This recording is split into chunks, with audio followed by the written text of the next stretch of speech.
Setelah para membawa Lea keluar untuk sarapan pagi di restoran cepat saji yang jaraknya tidak terlalu jauh dari mansionnya, kini mereka berdua berada tepat di sebuah mansion mewah dengan halaman yang begitu luas di sekitarnya. "Apa kau yakin ingin bertemu dengannya?" tanya Bara kepada wanita yang duduk di sampingnya. "Iya, aku ingin mengenal lebih jauh Tuan Benjamin Clover," jawab Lea seraya keluar dari dalam mobil. Ia penasaran dengan sosok kakek Bara yang menurutnya begitu berwibawa dan tegas. Meski Lea baru sekali bertemu dengan pria itu di hari pernikahannya. "Untuk apa kau ingin mengenalnya lebih jauh?" tanya Bara yang juga ikut keluar dari dalam mobilnya.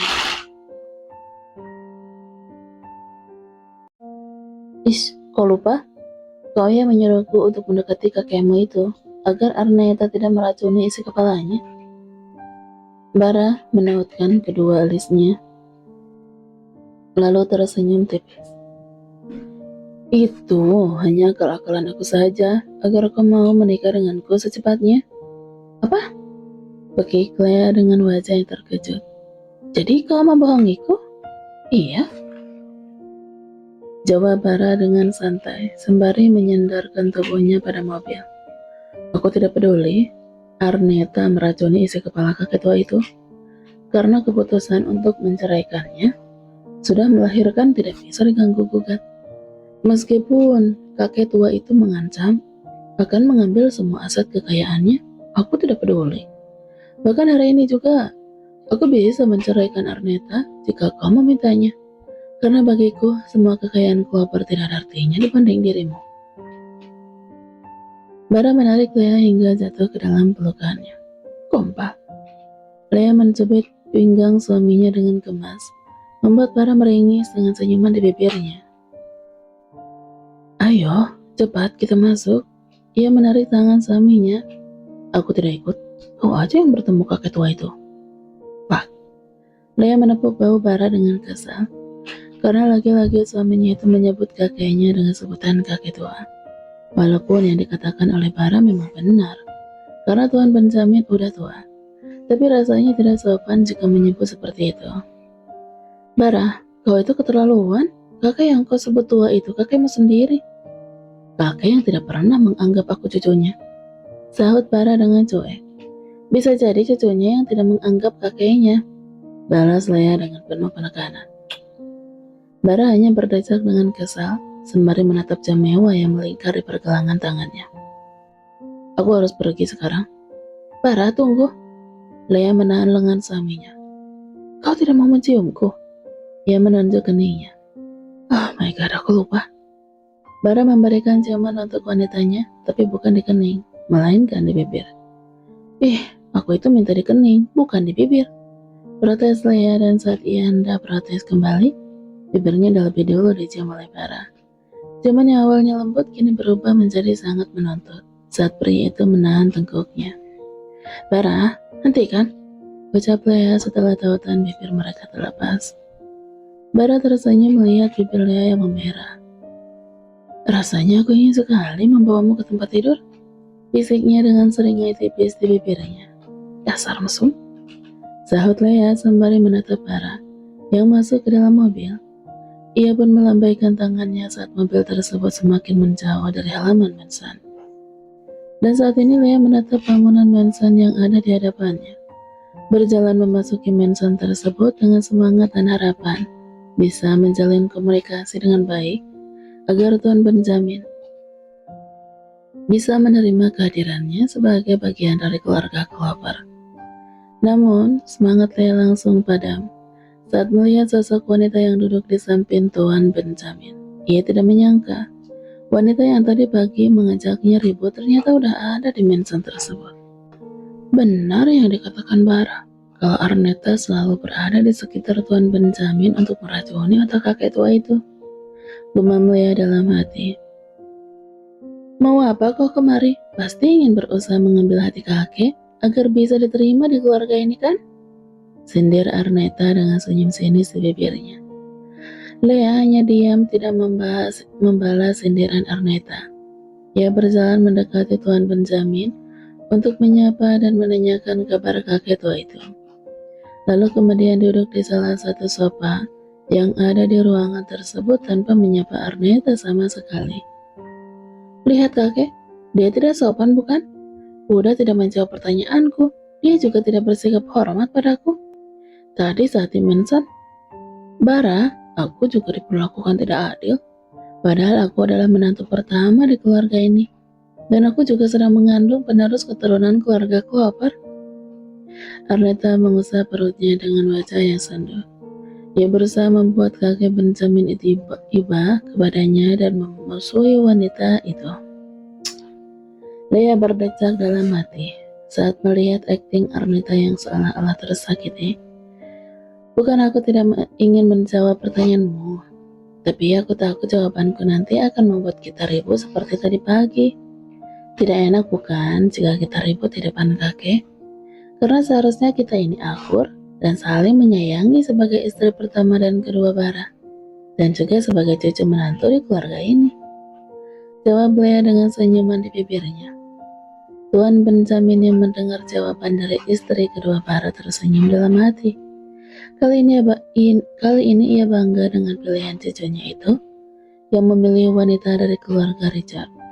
Karena terbukti wanita itu bisa menjawab sindiran dari Arneta dengan tenang dan tanpa emosi sedikit pun. Wow, kau begitu percaya diri sekali mengaku sebagai cucu menantu di keluarga ini?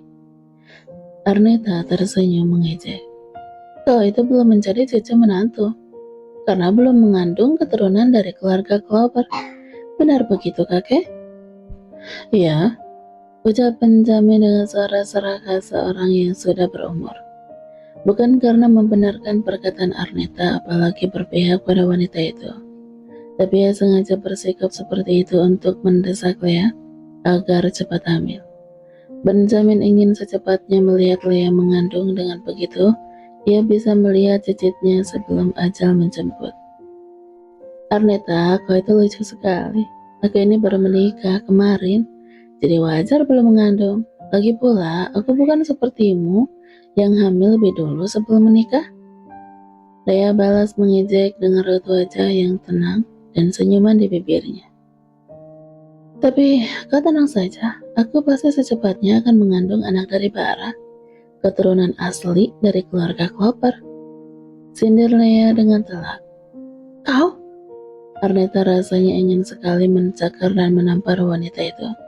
Tapi ia tahan karena tidak ingin kelihatan buruk di depan Tuan Benjamin Clover. Jadi kau menuduh anak ini bukan keturunan asli dari keluarga Clover? Aku tidak mengatakan begitu. Kenapa kau tersinggung? Apakah merasa anak itu bukan keturunan asli keluarga Clover? Lea, kau keterlaluan. Lirih Arneta seraya mengeluarkan jurus pamungkasnya dengan air mata yang mulai menetes di kedua pipinya. Kakek, dengarkan, dia menyindirku dan secara tidak langsung menuduh anak yang kukandung ini bukan anak Bara. Nak Lea, jaga bicaramu. Sebenarnya Benjamin tidak ingin menyalahkan Lea, karena ia sendiri tidak yakin anak yang ada di kandungan Arneta benar milik cucunya atau bukan. Karena Benjamin udah mencari bukti dan mengetahui wanita itu memiliki hubungan dengan pria lain selain dengan Bara. Dan kalaupun nanti ternyata anak itu bukan milik Bara, anggap aja ia melakukan semua kebaikan kepada Arneta sebagai balas budi karena dengan adanya masalah kehamilan wanita itu, dirinya bisa memaksa Bara untuk mengambil alih semua perusahaannya. Karena sebelumnya cucunya itu bersikeras menolak mengambil tanggung jawab perusahaan besar keluarga Clover. Maaf, hanya satu kata itu yang bisa Lea ucapkan karena hatinya merasa sedih. Kakek Benjamin lebih memihak Arneta hanya karena wanita itu sedang mengandung. Apa aku harus hamil dulu agar diterima Tuan Benjamin? Kalaupun iya, apa malam ini aku harus membuatnya? Atau menunggu 3 bulan lagi? Gumam Lea dalam hati, asik dengan pemikirannya sendiri, sampai tidak mempedulikan Arneta dan Tuan Benjamin yang ada di hadapan. Setelah berada cukup lama di kediaman milik keluarga Clover, dia pun pulang ke mansion suaminya dengan diantar oleh sopir yang dikirim khusus oleh Bara. Jangan tanyakan tentang keamanan Arneta, karena wanita itu masih berada di mansion keluarga Clover dengan alasan ingin menjaga Tuan Benjamin. Padahal yang dilakukan wanita itu justru bersantai ria, memakai semua fasilitas pribadi yang ada di mansion tersebut. Loh, kita mau kemana? Tanya Lea saat menyadari mobil yang ditumpanginya berlawanan arah dengan mansion milik suaminya. Kita akan ke tempat Tuan Bara. Beliau berpesan untuk membawanya ke sana, jawab sang sopir. Oh, Lea pun kembali fokus menatap jalanan. Hingga tanpa sadar tertidur dan entah berapa lama ia masuk ke dalam alam mimpinya dan baru terbangun saat merasakan bibirnya disentuh oleh sesuatu yang kenyal dan basah. Bara? Lea mengusap matanya agar dapat melihat dengan jelas sosok pria tampan yang kini sedang tersenyum padanya. Maaf mengganggu tidurmu. Bara kembali mengecap bibir milik istrinya. Lea tersenyum lalu menatap pada sekitarnya. Kita di mana? Tanya Lea dengan kening yang berkerut. Walaupun ia tahu saat ini dirinya berada di salah satu stasiun kereta api terbesar yang ada di Prancis. Tapi ia bingung untuk apa Bara membawanya ke tempat tersebut. Karena sebelumnya Lea menyangka akan dibawa ke tempat kerja pria itu. Kita ada di Gare de Lyon, jawab Bara seraya membawa Lea keluar dari dalam mobil. Aku tahu, tapi untuk apa kita kemari? Kita akan pergi ke suatu tempat. Bara menggenggam tangan istrinya, berjalan memasuki stasiun kereta api tersebut, dan langsung memasuki kereta yang udah dipesannya.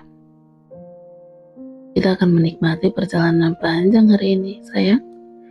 Bisik Bara lalu duduk di kursi setelah membalas sapaan dari pramugari yang bertugas.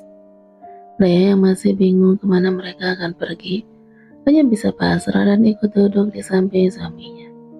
Menatap ke sekitarnya dan baru menyadari tidak ada siapapun di dalamnya kecuali mereka berdua.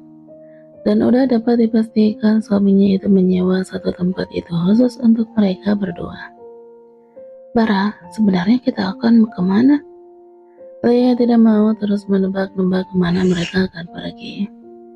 Kita akan ke kota Annecy, jawab Bara seraya memberi kode pada Lea untuk duduk di pangkuannya. Annecy? Lea mengerutkan keningnya tanpa mau bergerak sedikit pun dari tempat duduknya. Kita akan menginap di sana selama 3 hari. Bara yang tidak sabaran langsung menarik Lea untuk duduk di pangkuannya. What? Tapi Bara, aku tidak membawa pakaian ganti. Kau tidak perlu pusing seperti itu. Kita bisa membelinya di sana. Bara mencium bibir wanitanya dengan penuh kelembutan, seraya mengusap perlahan punggung Lea hingga naik ke tengkuk wanita itu, menahannya di sana dan dengan penuh kelembutan menekannya hingga memperdalamnya. Lea sendiri tidak tinggal diam. Ia membalasnya hingga meremas rambut suaminya. Apakah ini jalan bagi kami untuk menyatu? Karena baru aja aku memikirkan untuk menyerahkan diri seutuhnya, dan ternyata Bara membawa aku ke Annecy.